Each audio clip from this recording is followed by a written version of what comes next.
আসসালামু আলাইকুম রহমতুল্লাহ। 1971 সালে পাকিস্তানি দখলদার বাহিনী যখন যুদ্ধ হারার দ্বারপ্রান্তে, তখন তারা মরণ কামড় দিয়েছিল বাংলাদেশের সাধারণ জনগণের উপর।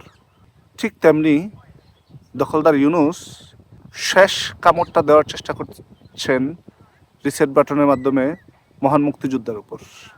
আপনার সে একটা মুক্তিযুদ্ধের মোড়ল ভাঙতেছে বিজয় সরণিতে, যার নাম মৃত্যুঞ্জয় প্রাঙ্গণ। সেই মোড়লটা ভেঙে সেখানে সে হচ্ছে 24-এর গণমিনার বানাবেন। দেখুন, আদাতে একটা জিনিস সৃষ্টি করে যাচ্ছেন দখলদার ইউনূস। সাধারণ জনগণের মধ্যে দুইটা পক্ষ ক্রিয়েট করে যাচ্ছেন, যারা একটা পক্ষ হচ্ছে 24-কে সাপোর্ট দিবে আর একটা পক্ষ হচ্ছে 71-কে সাপোর্ট দিবে। এইটা পাকিস্তানিদের একটা চাল, জামায়াতের একটা চাল, যেই চালের কারণে মুক্তিযুদ্ধকে খাটো করে দেখিয়ে 24-কে বড় করে দেখানোর একটা চেষ্টা, যার প্রাসঙ্গিকতায় তারা নতুন বাংলাদেশ নামক একটা দিবস ঘোষণা করেছে। আজকে আমারই খুব মানতে কষ্ট হচ্ছে যে মহান মুক্তিযুদ্ধকে নিয়ে কেন এত সমস্যা দখলদার ইউনূসের। আর যারা এই দেশটাকে স্বাধীন করেছে, যারা অস্ত্র হাতে যুদ্ধ করেছে, জীবন বাজি রেখেছে, মাসের পর মাস দখলদার পাকিস্তানিদেরকে মোকাবেলা করেছেন, তাদের হৃদয়ে কি পরিমাণ রক্তকরণ হচ্ছে একবারও কি চিন্তা করে দেখেছেন? আপনি আমি 24-এর কারণে বাংলাদেশ পাইনি, আপনি আমি 71-এর কারণে বাংলাদেশ পেয়েছি। 71 যদি না হইতো তাহলে আপনার আমার উর্দুতে কথা বলতে হইতো, অথবা পাকিস্তান নামক একটা আবর্জনায় বসবাস করতে হইতো। দেখুন, মুক্তিযুদ্ধের সাথে 24-কে যতই চেষ্টা করে দাঁড় করাক না কেন, মিলানোর চেষ্টা করুক না কেন, বাংলার মানুষ মনে হয় না মুক্তিযুদ্ধ থেকে 24-কে প্রাধান্য দিয়ে সামনে এগিয়ে যাবে। এই দেশটার ইতিহাস ঐতিহ্যকে এভাবে একজন মানুষ বুলণ্ঠিত করছেন, মাটিতে মিশিয়ে দিচ্ছেন, সুশীল সমাজের কেউ কোনো কর্ণপাত করছেন না।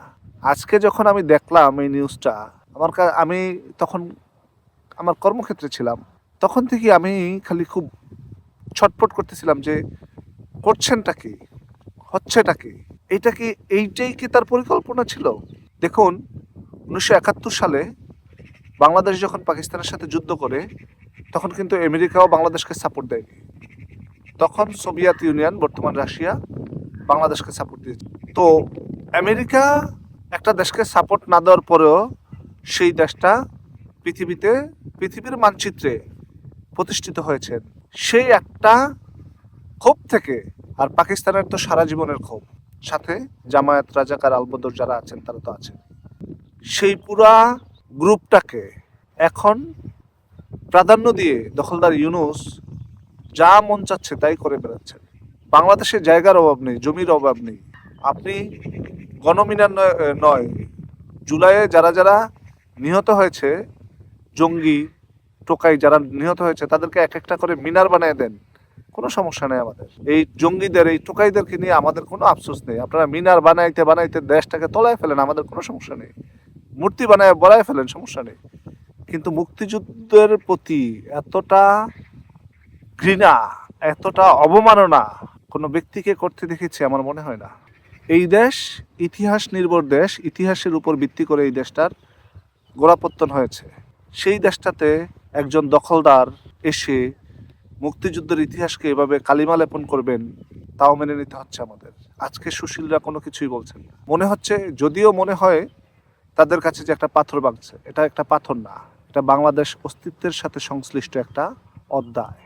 এই দেওয়ালটাতে যতবার যন্ত্র দিয়ে খোঁচা মারছে, প্রতিটা মুক্তিযুদ্ধের বুকে, প্রতিটা মুক্তিযোদ্ধার বুকে এরকমভাবে খোঁচা মারছে, তাদের হৃদয়ে রক্তক্ষরণ হচ্ছে। তারা 9 মাস অস্ত্র হাতে, জীবনটাকে হাতে নিয়ে এই দেশটাকে স্বাধীন করার জন্য উঠে পড়ে লেগেছে। সেই লোকগুলো যখন দেখে আজকে তাদেরকে দাপে দাপে রাস্তায়, ঘাটে, হাটে, বাজারে, যেখানে পাচ্ছে সেখানেই তাদেরকে অবমাননা করা হচ্ছে, তাদেরকে ঘৃণা করা হচ্ছে, তাদেরকে নিষ্পেষিত করার চেষ্টা করা হচ্ছে, তারা আজকে জাতির কাছে কি প্রশ্ন করতে পারে না আমরা কি দেশটা স্বাধীন করেছি? এই কারণে আজকে 24-কে এত বেশি প্রাধান্য দেওয়া হচ্ছে। 24 কি বাংলাদেশ স্বাধীন করেছে? 24-এর কারণে কি আপনারা বাংলাদেশ পেয়েছেন? যেই রাজাকারের বাচ্চাগুলো, আলবদরের শাবকগুলো বাংলাদেশে বসবাস করতেছে তার বাবাদের, মায়াদেরকে নিয়ে, তারা কি 24-এর কারণে এই দেশ পেয়েছে? তারা কি 24-এর কারণে এই দেশ সৃষ্টি করতে পেরেছে? জানোয়ারের বাচ্চারা নতুন বাংলাদেশ নামে দিবস ঘোষণা করে দখলদার ইউনূসের প্রশাসন। নতুন বাংলাদেশ তোমাদের সাউয়াদা দিব শুয়োরের বাচ্চারা। নতুন বাংলাদেশ চোদাও। মহান মুক্তিযুদ্ধে অংশগ্রহণকারী প্রতিটা মুক্তিযোদ্ধাকে এভাবে অবমাননা করে নতুন বাংলাদেশ চোদাও। 24 দিয়ে নতুন বাংলাদেশ। অপেক্ষা করো বাচ্চাদন। যতগুলো টোকাই রাজাকারের বাচ্চারা, আলবদরের শাবকরা 24-এ গ্যাঞ্জাম সৃষ্টি করেছে, 24টাকে ক্রিয়েট করেছে, তারা কেউই এই বাংলায় রেহাই পাবে না। আর দখলদার ইউনূসের রিসেট বাটন, সেই রিসেট বাটনের জবাবও বাংলার জনগণের কাছে আছে। বাংলার জনগণ যদি না দিতে চায় না দেখ। আওয়ামী লীগের 40% ভোটার এই দেশে আছে, এখনো বেঁচে আছে, তারা এই জবাবটা সুন্দর করে দিবে, কোনো সমস্যা নেই। ইউনূসের প্রতিটা ইট, ইউনূসের সিদ্ধান্তের প্রতিটা স্বাক্ষর, ইউনূসের সিদ্ধান্তের প্রতিটা অক্ষর বাংলার জনগণ মুছে ফেলবে এই বাংলার ইতিহাস ঐতিহ্য থেকে। অপেক্ষা করুন শুধু। স্বাধীনতার সপক্ষের শক্তিগুলো অপেক্ষা করছে তাদের স্বাধীনতাকে রক্ষা করার জন্য। সব সময় অবধারিত সত্যকে নিয়েই চলে। সময় কখনো ক্ষণিকের জন্য হয়তোবা তারা 24কে বড় করে দেখিয়ে, অস্ত্র হাতে 24কে বড় করে দেখিয়ে মানুষকে মানানোর চেষ্টা করতেছে। এটাকে সময় বলে না, এটাকে ইতিহাস বলে না। 24 নামক কোনো ইতিহাস বাংলার ইতিহাসে থাকবে না। 24 নামক কোনো ইতিহাস বাংলার ইতিহাসে থাকবে না, আপনারা লিখে রাখতে পারেন। প্রতিটা জায়গায়, প্রতিটা ক্ষেত্রে 24কে যে হারে প্যাট্রোনাইজ করতেছে, এখন মনে হয় নিজের কাছে নিজের ঘৃণা লাগে যে এই বাংলার জনগণ, আমি যদি সম্ভব হইতো বাংলা থেকে নিজের নামটাকে কেটে দিতাম। যদি ইউনূস পায়তারা করতেছে কোনো না কোনো কারণে, কোনো না কোনো রাস্তায়, হয়তো যাওয়ার আগে আমরা যারা কথা বলতেছি তাদের পাসপোর্টগুলো বাতিল করে দিয়ে যাওয়ার একটা সম্ভাবনা আছে। সেই খবর আমাদের কাছে আছে। আমাদেরকে বলা হচ্ছে, শুভাকাঙ্ক্ষী যারা আছে, ভাই ব্রাদার যারা আছে বাংলাদেশে, তারা বলতেছে যে ভাই একটু ধৈর্য সহ্য নিয়ে কথা বলেন, আপনাদের উপর একটা নামতে পারে।